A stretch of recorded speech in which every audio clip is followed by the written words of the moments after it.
What price would you pay for a perfect bloodline? In the winter of 2022, Dubai stood as humanity's monument to impossible ambition. A city where sand transformed into steel, where gravity bent to architectural will, and where old money married new power in ceremonies that cost more than small nations' GDP. But in the climate-controlled perfection of the Burj Al Harris, the city's most exclusive residential tower, one wedding celebration was about to prove that some lies are too expensive to survive, and some truths cost everything. Khalid al-Zahrani didn't just have wealth. He possessed the kind of generational fortune that shapes governments and moves markets. At 41, he controlled a portfolio spanning real estate development across 3 continents, telecommunications infrastructure in emerging markets, and strategic holdings in the renewable energy sector that positioned him perfectly for the post-oil future.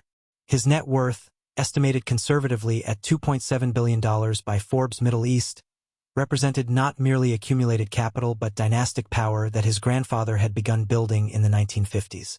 The al-Zahrani family tree read like a history of the Gulf's transformation from Bedouin trading routes to financial superpower. Khalid's grandfather had recognized the value of land before oil made it priceless. His father had diversified into international banking before globalization made it inevitable. Now Khalid himself stood as the family's modernizer, Western-educated at Cambridge, fluent in 5 languages, comfortable in boardrooms from Shanghai to San Francisco, yet deeply rooted in the cultural traditions that defined his identity. But for all his success, Khalid carried a burden that no amount of money could resolve. 2 previous marriages had ended not in scandal or infidelity, but in the quiet devastation of biological incompatibility. His first wife, a Saudi princess whose lineage traced back to the founding of the kingdom, had suffered 3 miscarriages before fertility specialists confirmed that genetic factors made successful pregnancy unlikely. The divorce was conducted with diplomatic precision, generous settlements ensuring her silence about the intimate details. His second marriage, to a Lebanese fashion designer whose beauty graced magazine covers across the Arab world, lasted only 14 months.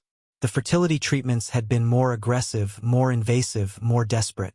When those 2 failed, she left with a settlement rumored to exceed $40 million and a non-disclosure agreement that forbade her from ever discussing their private struggles. The whispers in Gulf society circles had grown from concerned murmurs to pointed speculation. At business dinners, colleagues would casually mention their sons and daughters, their voices carrying subtle implications. At family gatherings, his younger cousin's children would play noisily while relatives exchanged meaningful glances. The unspoken question hung in every conversation. What use is a fortune if there's no heir to inherit it? Khalid felt the weight of that question in ways that transcended mere social pressure. Late at night in his penthouse office, surrounded by financial statements showing his empire's growth, he would stare at the family portraits lining his walls and feel the terrible loneliness of being the last branch on a tree that had weathered centuries. His wealth could build towers, but it couldn't build the one thing that mattered most: continuity. Enter Jasmine Cruz. She appeared in Khalid's life through the most traditional channels, introduced at a charity gala by a mutual family friend who understood exactly what the al-Zahrani heir needed. At 29, Jasmine possessed the careful balance of qualities that Gulf aristocracy valued. Educated at the American University of Beirut, professionally accomplished as an architect, culturally appropriate with a Syrian-Lebanese heritage that implied good breeding, and most importantly, young enough that fertility concerns seemed laughably irrelevant. Their courtship followed the prescribed patterns of elite Gulf romance: group dinners with family members present, chaperoned outings to cultural events, carefully monitored phone conversations that allowed connection while maintaining propriety. Khalid found her intelligence refreshing, her ambitions admirable, and her understanding of his social position sophisticated beyond her years. What he didn't know was that Jasmine's understanding of his position was far more calculated than romantic. Jasmine Cruz had grown up watching her father's construction company slowly collapse under the weight of Lebanese economic instability and political corruption. She had been 17 when their Beirut villa was sold to pay debts, 21 when her father's health failed from stress-induced cardiac problems, and 25 when she found herself supporting her younger siblings on an architect's salary, while her family's social standing evaporated like morning mist over the Mediterranean. Her beauty, classical Arabic features with unusual green eyes inherited from a Circassian great-grandmother, had always attracted attention. Her intelligence had earned her scholarships and professional respect. But neither beauty nor brains had protected her family from the casual cruelty of financial ruin. She had learned, through years of humiliation at the hands of families who had once been social equals, that in their world money wasn't just power, it was oxygen itself. When the opportunity to meet Khalid al-Zurani materialized through a distant cousin's connection, Jasmine recognized it for exactly what it was, a lifeline for her entire family. But she also recognized the obstacle that had derailed his previous marriages. The fertility issue wasn't merely mentioned in gossip. It was the central narrative of Khalid's romantic history, repeated at every social gathering, analyzed in every introduction. Most women might have seen this as a deal-breaker. Jasmine saw it as leverage. During their fourth supervised meeting at a seafood restaurant overlooking Dubai Marina, Jasmine made her move with the precision of a chess grandmaster. She asked Khalid about his business philosophies, his vision for generational wealth, his thoughts on legacy. When he grew quiet, that familiar shadow crossing his handsome features, she reached across the table with perfect timing. "I know about your previous marriages," she said softly, her voice pitched for intimacy despite their chaperone's presence 3 tables away. "I know about the medical challenges. I need you to understand something important. I'm not interested in fairy tales or romantic fantasies. I want partnership. I want family. And I want to give you what those other women couldn't." The boldness of her statement shocked Khalid into something rare, genuine vulnerability. "You say that now," he replied, his voice heavy with the weight of previous failures. "But fertility treatments are brutal. The hormones, the procedures, the disappointment. It destroys intimacy. It turns marriage into a medical experiment." Jasmine's smile carried secrets he couldn't yet decode. "I'm not afraid of commitment, Khalid. I'm young, I'm healthy, and I've already consulted with the best fertility specialists in Beirut. My family history shows strong fertility across 3 generations. Give me 1 year. If I can't give you a child in 12 months, I'll walk away and sign whatever agreements you require. But I believe in my body's capability." It was exactly what Khalid needed to hear, delivered with exactly the right mixture of confidence and pragmatism. Within 3 months, they were engaged. Within 6 months, they were married in a ceremony that cost $3.2 million and attracted social coverage across the Gulf region. The wedding itself was a masterpiece of strategic display. Held at the Burj Al Harris's Grand Ballroom, which had been transformed into a vision of traditional Arabian luxury fused with contemporary elegance. The event hosted 800 guests representing the intersection of Gulf aristocracy and international business elite. Former ministers sat beside tech entrepreneurs. Royal family members mixed with fashion designers. The gift registry alone generated speculation about its total value exceeding $15 million. Jasmine wore a custom creation by a Lebanese couturier that required 600 hours of handwork, incorporating antique gold threads and pearls salvaged from her grandmother's destroyed Beirut estate. The symbolism wasn't lost on observers. Here was old Lebanese sophistication being rescued and elevated by new Emirati wealth. The photographs, carefully released to select publications, showed a couple who seemed to balance tradition and modernity perfectly. But photographs lie with perfect consistency. The wedding night suite at the Burj Al Harris represented luxury beyond most people's comprehension. Floor-to-ceiling windows offered panoramic views of Dubai's illuminated skyline, where buildings competed to pierce the darkness with architectural audacity. The bedroom alone was larger than typical family apartments, decorated in subtle earth tones with accents of gold and deep blue that evoked both desert and sea. Fresh roses, specifically ordered from Ecuador because Khalid believed them superior, filled crystal vases on every surface, their perfume mixing with expensive oud incense burning in traditional burners. As Khalid stood on the private terrace, watching the city pulse with neon lifeblood far below, he felt something unfamiliar, hope untainted by previous failures. Jasmine had been perfect throughout their courtship and engagement, patient with his family's intrusive questions, gracious with society matrons who treated her with barely concealed condescension about her non-Gulf origins, and most importantly, unwavering in her confidence about providing him with children. When she joined him on the terrace, wrapped in silk that whispered against her skin with each movement, Khalid turned to embrace his bride with genuine warmth. "Thank you," he said simply, "for giving me this chance." Yasmine's smile was practiced perfection. "We're going to build something beautiful together," she promised. "A family that honors your grandfather's legacy and extends it into the future."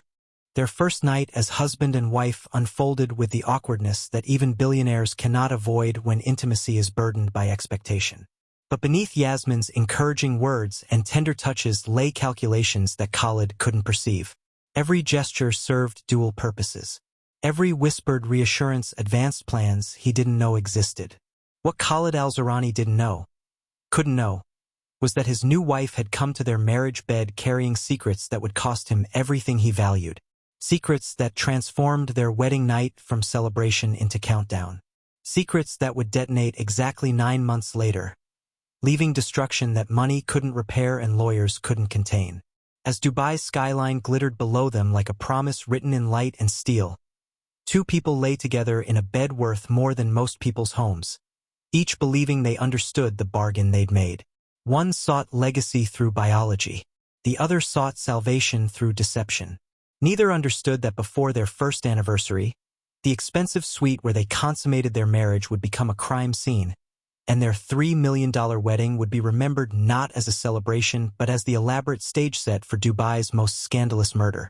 The city that prided itself on making the impossible real was about to discover that some impossibilities carry consequences written in blood. The first 3 months of marriage unfolded exactly as Khalid had desperately hoped.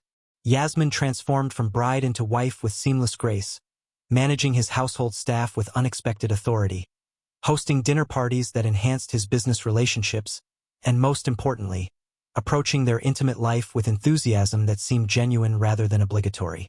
Unlike his previous wives, who had grown tense and mechanical once fertility became a medical mission, Yasmine maintained an ease that Khalid found intoxicating. She would surprise him with spontaneous affection, laugh at his business frustrations with knowing sympathy, and speak about their future children with a certainty that felt like oxygen after years of drowning in doubt. "I can feel it already," she told him one evening as they walked through the Dubai Miracle Garden, surrounded by millions of flowers arranged in impossible sculptures.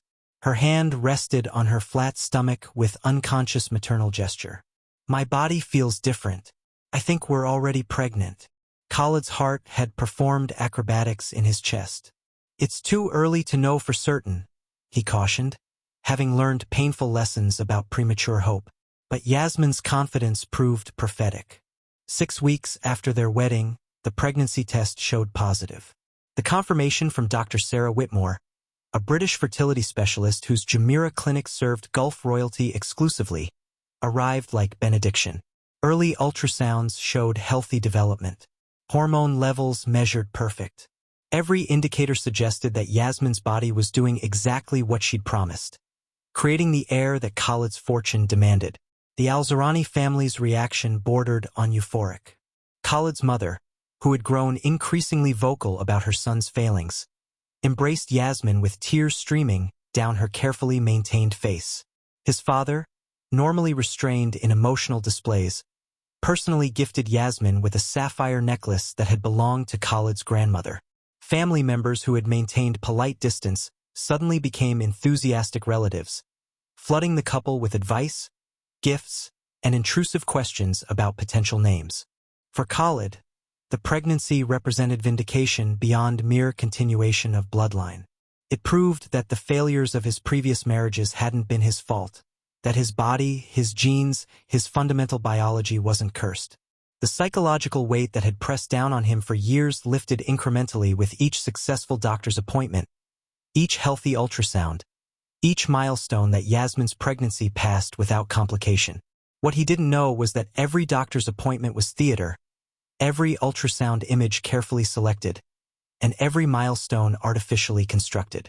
The truth that Yasmine carried was more complex and more calculated than anyone suspected. She was indeed pregnant when she married Khalid al-Zurani, but the child growing in her womb had been conceived 5 weeks before their wedding night. fathered by a man whose existence Khalid would never suspect. Omar Rashid had been Yasmin's lover for 3 years, a relationship conducted with spycraft precision across Beirut, Dubai, and anonymous hotel rooms in European capitals where their families' social circles didn't overlap. Omar possessed none of Khalid's wealth or social position. He worked as a civil engineer for a multinational construction firm, earned a comfortable but unremarkable salary, and came from a middle-class Palestinian family whose refugee origins made them permanently excluded from Gulf high society. But what Omar offered that Khalid never could was genuine connection. With Omar, Yasmin could drop the performative grace that her upbringing demanded. She could complain about vapid society conversations, mock the pretensions of old money families, and express ambitions beyond marriage and motherhood. Omar knew about her father's bankruptcy, her family's humiliations, and her ruthless determination to restore their fortune by whatever means necessary. More critically, Omar knew about the plan. When Yasmin had first been introduced to Khalid al-Zurani as a potential marriage prospect, she and Omar had spent 3 sleepless nights in her Dubai apartment, gaming out possibilities. The fertility issue that had destroyed Khalid's previous marriages represented both obstacle and opportunity. "He's desperate for an heir," Yasmin had explained, pacing her small living room while Omar watched with growing unease. "Desperate enough to marry quickly. Desperate enough not to ask too many questions. Desperate enough to believe that I'm different from the others." Omar's concern had been immediate.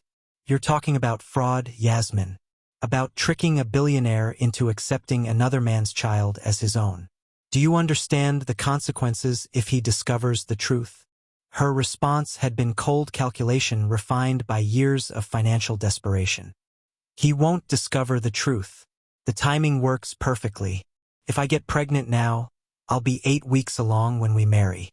I'll pretend the pregnancy happens shortly after the wedding. Men like Khalid don't understand women's bodies. He'll accept whatever timeline I present.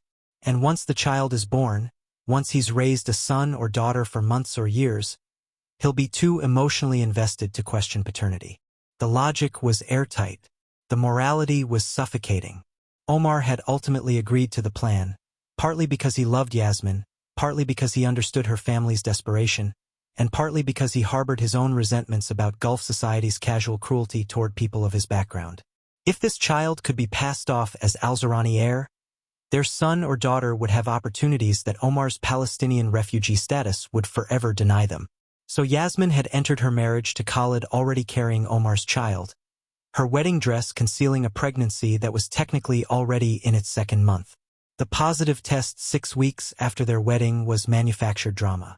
The early ultrasounds showed development consistent with her real conception date. Every medical appointment was carefully managed through Dr. Whitmore, whose discretion was purchased with generous cash payments that never appeared in official records. The deception required meticulous attention to detail. Yasmin tracked her pregnancy symptoms with scientific precision, researching which developments to emphasize and which to downplay. She maintained communication with Omar through encrypted messaging apps, using a secondary phone hidden in a locked drawer of her personal bathroom cabinet.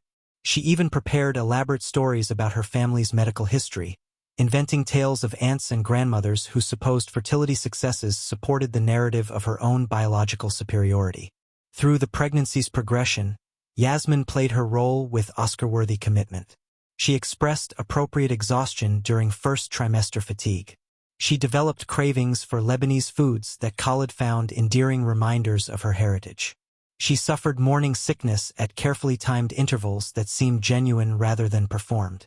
Every aspect of her pregnancy reinforced Khalid's belief that he had finally found the woman whose body could succeed where others had failed.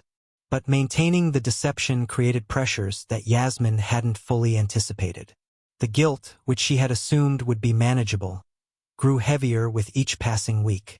Watching Khalid's face illuminate with wonder during ultrasound appointments, knowing that the heartbeat he heard wasn't his biological child's, created acid erosion in her conscience.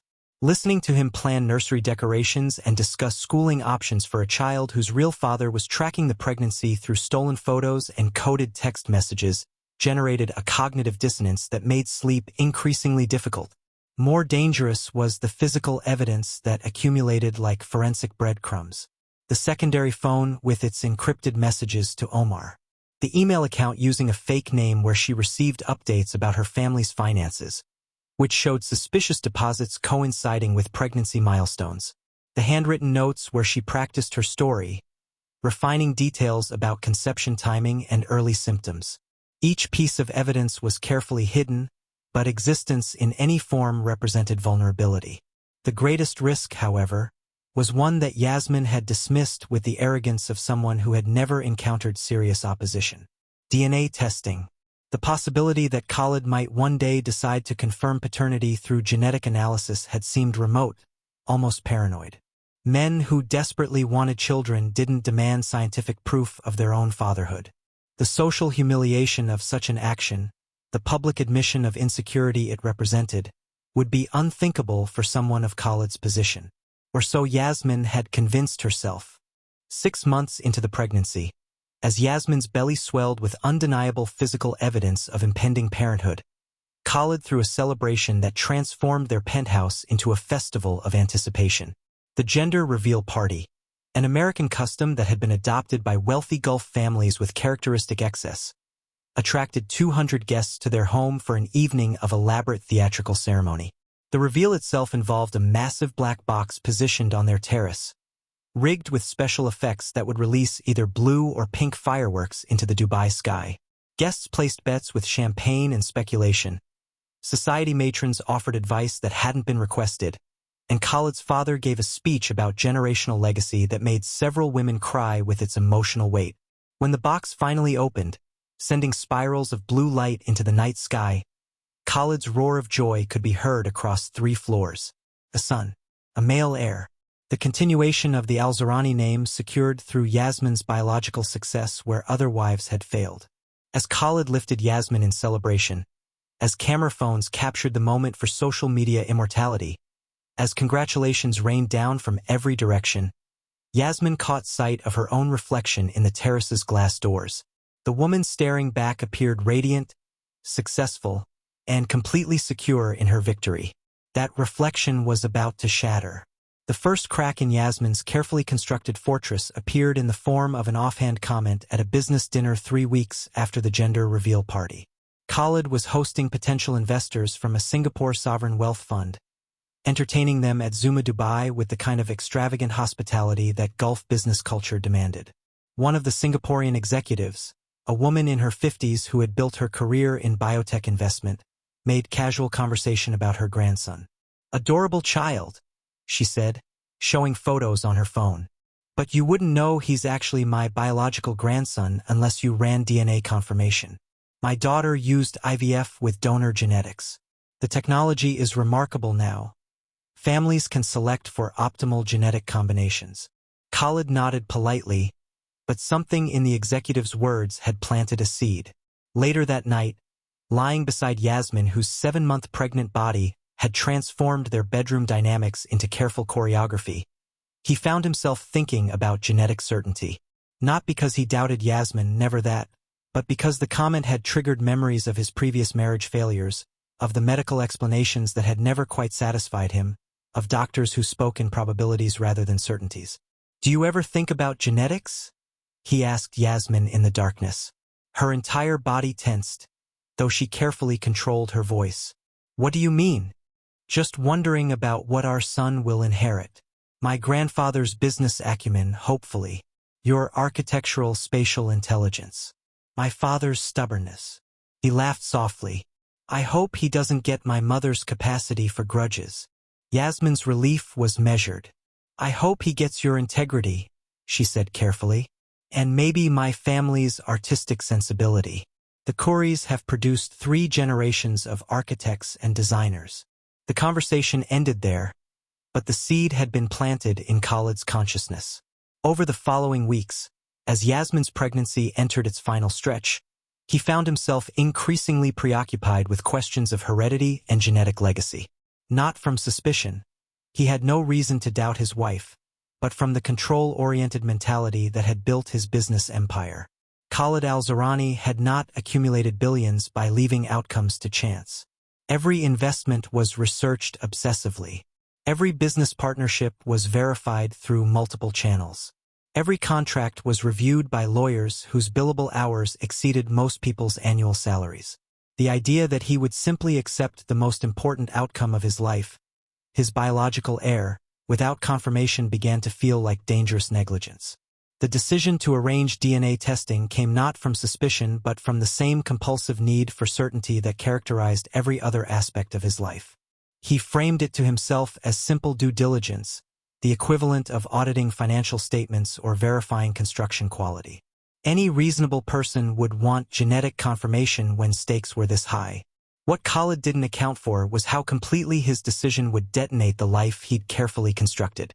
The plan was implemented with the same methodical precision he applied to business deals.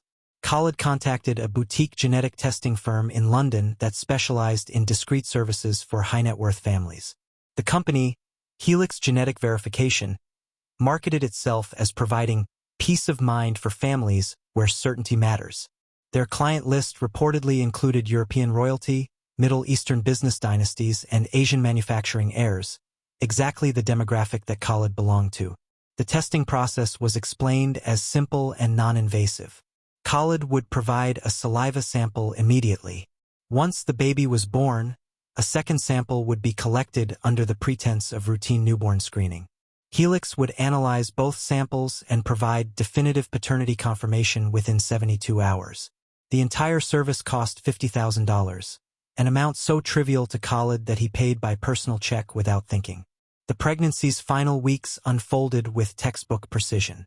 Yasmine's water broke at 4 a.m. on a Tuesday morning, exactly 3 days before her official due date.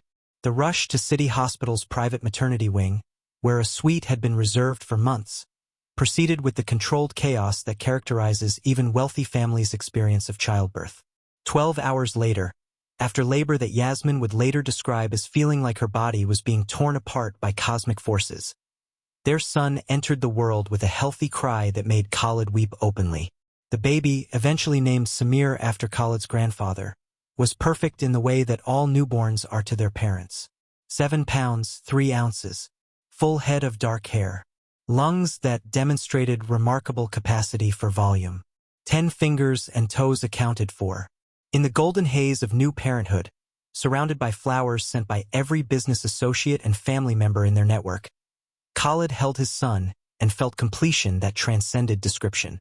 This was what every previous failure had been moving toward. This child, this perfect combination of his genetics and Yasmine's biology, represented the Al-Zarani future secured. What he didn't see was Yasmine's face during those first 72 hours of Samir's life. While Khalid beamed at visitors and posted carefully curated photos to social media, Yasmine lay in her hospital bed, calculating timelines with mounting dread.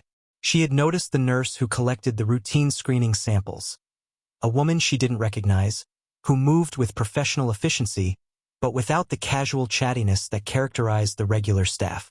That nurse, she realized with sickening certainty, was not performing routine screening. She was collecting genetic evidence. Yasmine's phone, the secondary encrypted device that she'd forgotten to leave behind in her panic during labor, had received a message from Omar during the birth. "Congratulations on our son," it read. "I wish I could be there to hold him." The phone remained hidden in her hospital bag, but its presence felt like a bomb with countdown timer visible. The genetic testing results arrived at Khalid's office exactly 72 hours after Samir's birth. The report came via secure courier, delivered in a sealed envelope marked with Helix Genetic Verification's discreet logo. Khalid opened it alone in his study, expecting confirmation that would finally put all his previous doubts to rest. The first sentence destroyed his world. Paternity analysis. Excluded. The tested male, Khalid Al-Zarani, is excluded as the biological father of the tested child, Samir Al-Zarani. Probability of paternity, 0%. Khalid read the sentence 3 times before its meaning penetrated the shock that had frozen his cognitive functions. Excluded. 0 probability. Not the biological father. The words arranged themselves in his consciousness like shrapnel after an explosion, each piece tearing through a different aspect of his reality. His first emotion was confusion so profound it felt like physical illness. There had to be mistake, laboratory error, sample contamination, something that could explain results that contradicted biological impossibility. He had been with Jasmine on their wedding night. She had gotten pregnant weeks later. The timeline was perfect. The pregnancy had been healthy. The birth had been normal. But genetic testing didn't lie.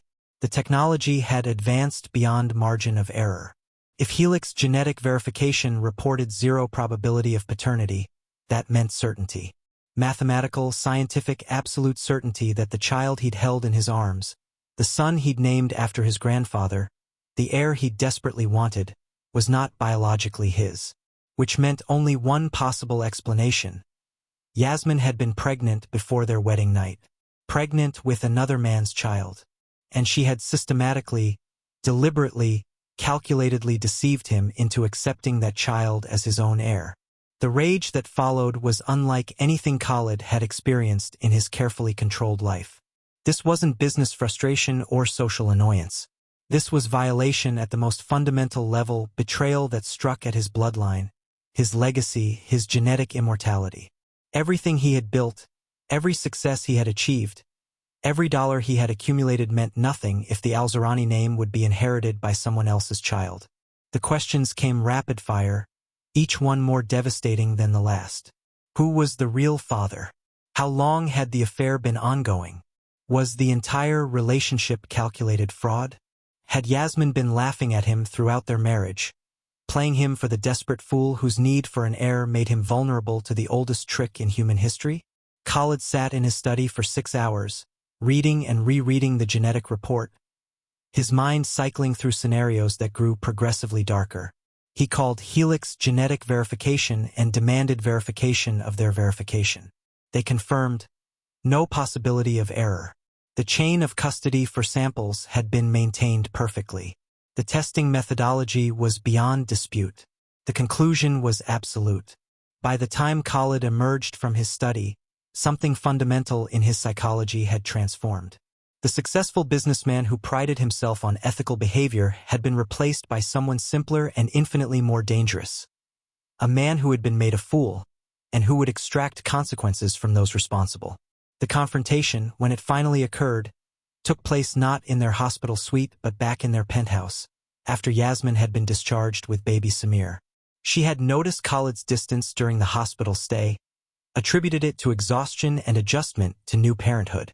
When they arrived home to find their nursery exactly as they'd left it, painted pale blue, filled with expensive furniture and luxury baby items, she felt cautiously optimistic that they had successfully navigated the most dangerous phase of her deception. That optimism lasted until Khalid closed their bedroom door and dropped the genetic testing report on their bed like a grenade. "Tell me about Samir's real father," he said, his voice carrying the terrible calm that precedes volcanic eruption. The envelope lying on the bed might as well have been a death certificate. Jasmine's eyes locked onto the Helix genetic verification logo, and in that microsecond, her entire carefully constructed reality collapsed. Her face, which had maintained perfect composure through 9 months of systematic deception, betrayed her completely. The blood drained from her cheeks. Her hands began trembling. Her breath came shallow and rapid. Khalid watched these physiological responses with the detached precision of a prosecutor presenting evidence to a jury. Each tell confirmed what the DNA report had already proven. His wife, the woman he had married in a $3 million ceremony, the woman he had believed would save his genetic legacy, had perpetrated fraud of staggering magnitude. "I can explain," Jasmine whispered, the words automatic and pathetically inadequate. "Explain." Khalid's voice carried no inflection, no emotion.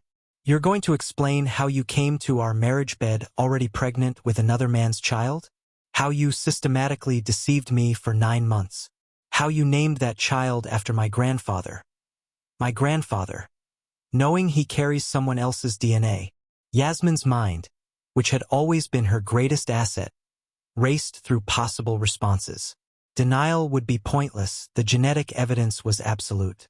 Partial truth might buy time but would ultimately fail, which left only complete confession, delivered with whatever shred of dignity she could salvage.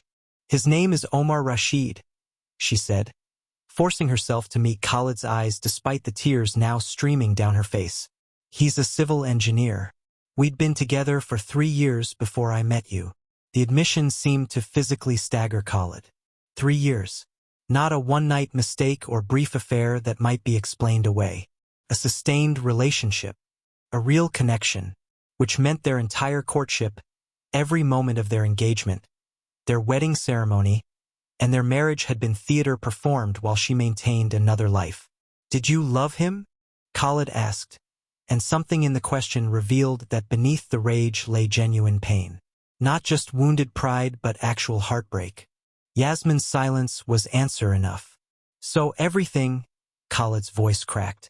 Every word you said about wanting to build a family with me, about choosing me despite my fertility history, about believing in our future together.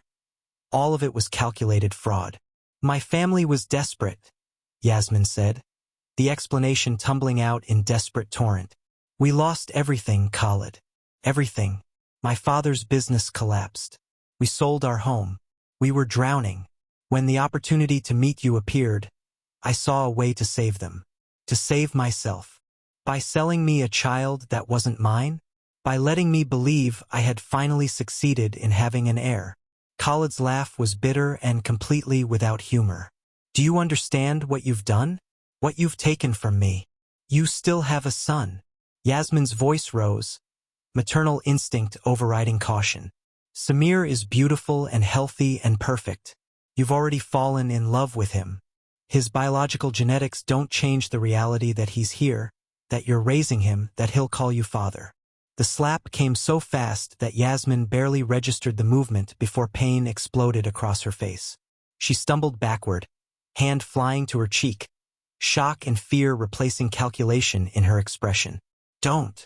Khalid's voice trembled with barely controlled violence. Don't you dare tell me that biology doesn't matter. My entire life has been defined by biological failure. My previous marriages ended because we couldn't conceive.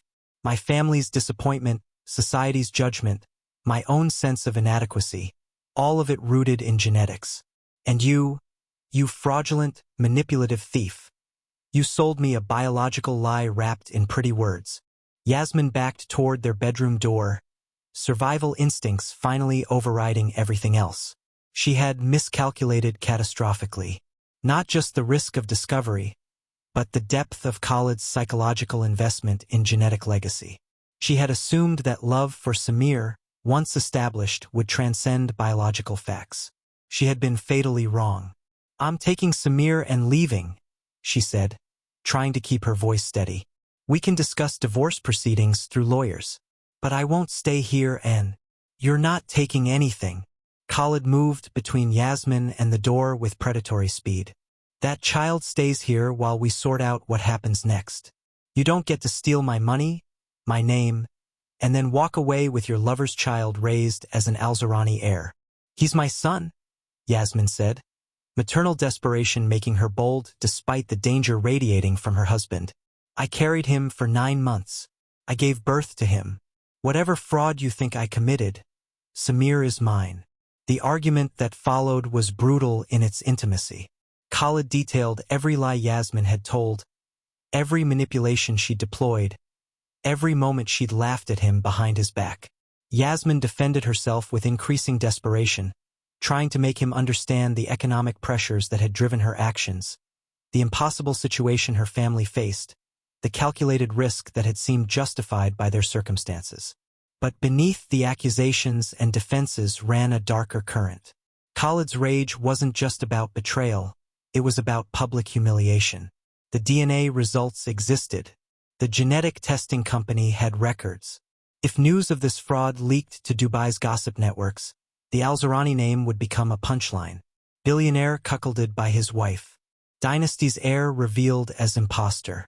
Every business rival would celebrate his humiliation. Every social competitor would whisper behind manicured hands.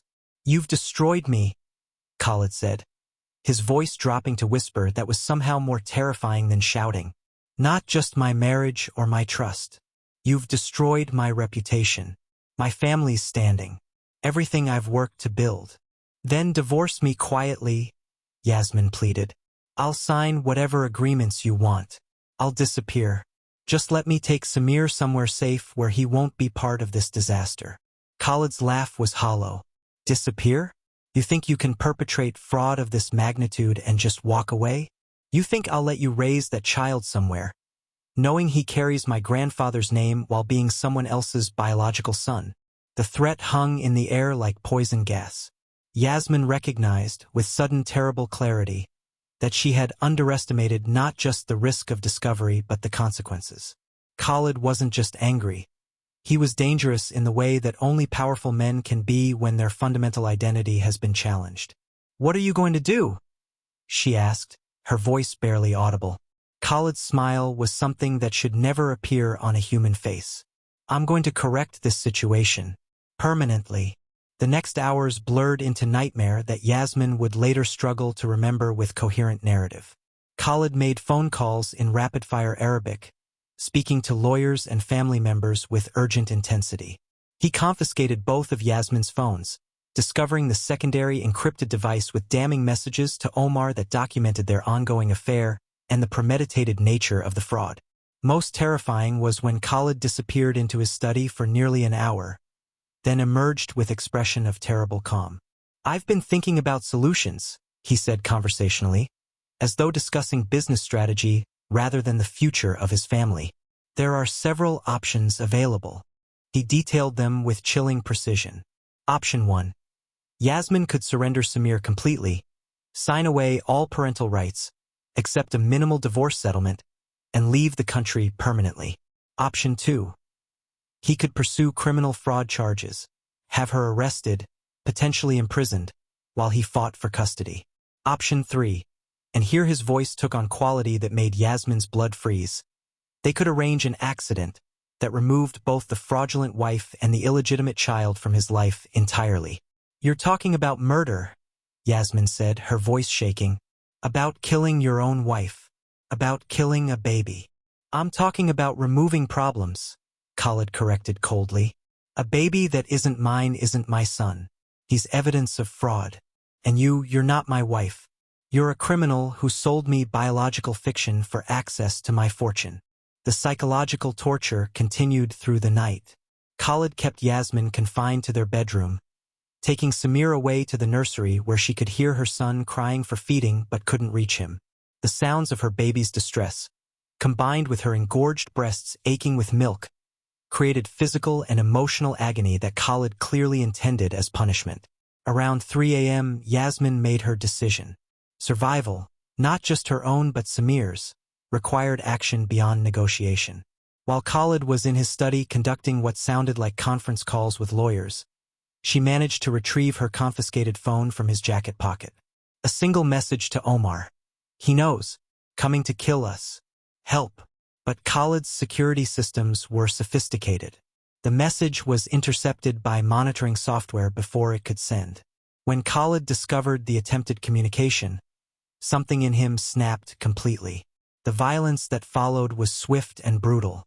Khalid grabbed Jasmine by her throat, slamming her against their bedroom wall with force that cracked the plaster. His hands tightened around her neck while he screamed accusations that had degraded from coherent rage into primal sound. "You tried to steal everything from me." The words barely formed through his fury. "My money, my name, my legacy. You fraudulent whore." Jasmine clawed at his hands, trying desperately to breathe, black spots appearing in her vision as oxygen deprivation began shutting down her brain. She heard Samir crying in the distance, his newborn wails muffled by walls and doors, but still penetrating her consciousness with maternal urgency. Her hand found the heavy crystal paperweight on their bedside table, a gift from some business associate, mounted on marble base. She swung it with desperate strength, connecting with Khalid's temple with sickening impact. His grip loosened immediately. He staggered backward, blood streaming from the gash above his eye. For a moment, they stared at each other. Predator and prey both wounded, both dangerous, both calculating next move. Then Khalid lunged again, and Jasmine swung the paperweight a second time. This impact was different. Khalid dropped instantly, his body folding with the terrible finality of major trauma. He hit the marble floor hard, more blood now pooling beneath his head from a wound that looked catastrophic even to Jasmine's panicked assessment. The silence that followed was profound.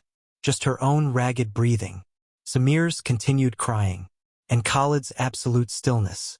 Jasmine dropped the bloody paperweight and fell to her knees beside her husband. "Khalid!" Her voice sounded distant to her own ears. "Khalid, please." But Khalid al-Zurani, billionaire heir, desperate father, cuckolded husband, was dead. Killed by his wife in their $8 million penthouse during a confrontation about genetic fraud and inherited legacy. The wedding that had cost $3 million was over. The marriage had lasted exactly 287 days. And the DNA test that was supposed to provide certainty had instead triggered murder. The emergency call came from Jasmine's phone at 3:47 a.m. Dubai police arrived at the Burj Al Harris penthouse 18 minutes later to find a scene that would dominate regional headlines for months. Khalid al-Zurani dead in a pool of blood, his wife sobbing and incoherent, and a newborn baby screaming in a nursery down the hall, unaware that he was now at the center of the most scandalous case in Gulf social history. The investigation moved with unusual speed, driven partly by legitimate evidence and partly by the intense pressure that al-Zurani family influence could generate. The DNA testing report was discovered in Khalid's study within hours. The encrypted phone with messages to Omar was recovered from Jasmine's belongings. The genetic paternity fraud was established beyond doubt. But the physical evidence told a more complex story. Bruises on Jasmine's throat consistent with strangulation. Defensive wounds on her arms. The blood spatter pattern suggesting she had struck Khalid while he was attacking her rather than as premeditated murder. The forensic evidence supported a claim of self-defense, a woman protecting herself from a husband whose rage had turned lethal. The legal proceedings that followed became a test case for competing narratives about gender, class, and justice. Prosecutors argued that Jasmine's fraud had provoked justified rage, that she had systematically deceived a vulnerable man, stolen his legacy, and murdered him when he discovered her crime. They sought a murder conviction with a potential death sentence. Jasmine's defense painted a different picture. A woman from a desperate family who had made terrible choices but hadn't deserved to die for them. A new mother defending herself against a man whose wealth and power made him believe he could dispose of inconvenient people, including his own wife and child, without consequences. They sought acquittal based on self-defense. The trial lasted 7 weeks and attracted international media attention. Every detail of Khalid's fertility struggles was exposed. Every message between Jasmine and Omar was read into public record. The genetic testing results were analyzed by competing experts. Dubai's elite watched the proceedings with morbid fascination, seeing in Jasmine's trial a referendum on their own social structures. The verdict, when it finally came, satisfied no one completely. Jasmine was convicted of manslaughter rather than murder, the court acknowledging her fraud while recognizing that Khalid's violence had created legitimate fear for her life. She received 12 years in prison with possibility of parole after 8. Omar Rashid, when authorities finally located him, was arrested and charged with conspiracy to commit fraud. His trial was shorter but no less devastating. He received 6 years in prison, his engineering career destroyed, his Palestinian family's precarious status in Dubai revoked permanently. Baby Samir became the subject of unprecedented legal battles. The al-Zurani family sought custody, arguing that despite biological facts, the child had been born into their family and carried their name. Omar's family filed competing claims based on genetic paternity. The courts ultimately ruled that Samir would be placed in the care of Jasmine's sister in Lebanon until Jasmine's release, at which point she would regain custody. The broader consequences rippled through Gulf society like seismic waves. Private genetic testing for paternity confirmation became industry standard among wealthy families. Marriage contracts began including clauses specifically addressing genetic fraud. Fertility clinics implemented stricter monitoring protocols. But perhaps the most lasting impact was psychological. The case became a cautionary tale told at business dinners and family gatherings. A reminder that some lies are too expensive to sustain and some truths too devastating to discover. 7 years after that deadly wedding night, Jasmine Khoury sits in her prison cell, awaiting parole hearing. She has become advocate for other women serving time, particularly those whose desperation led them into choices that society judges harshly. She speaks rarely about her case, but when she does, certain themes recur. "I'm not asking for sympathy," she told a journalist who managed to secure an interview. "What I did was wrong, the deception, the calculated fraud. I knew the risks, but what society doesn't want to acknowledge is the impossible choices that poverty creates, especially for women. Khalid had options I couldn't imagine. I had desperation he couldn't understand. When those two realities collided, people died and lives were destroyed." The Al-Zurani fortune continues, managed now by Khalid's younger brother. The family never speaks publicly about the scandal. The $8 million penthouse where Khalid died was sold at significant loss to foreign investors who didn't know its history. Samir is 8 years old now, growing up in Beirut with Yasmin's sister. He knows his mother is in prison but doesn't yet know the full story of his birth. The wedding that wasn't what it seemed. The DNA test that revealed impossible truth. The deadly night that followed. One day, he will learn that his existence triggered one of the most scandalous murders in Dubai's modern history. He will discover that his biological father is serving prison time, that his legal father died before getting to know him, and that his mother killed to protect them both. The genetic testing that was supposed to provide certainty had instead revealed that some truths are too dangerous to pursue, and some lies too terrible to survive. In Dubai's glittering towers, where impossible becomes real and money buys everything except peace, the story of Khalid Al-Zurani's $3 million wedding stands as permanent reminder. The most expensive price is always the one paid in blood, and the most valuable currency is truth that everyone's too afraid to demand.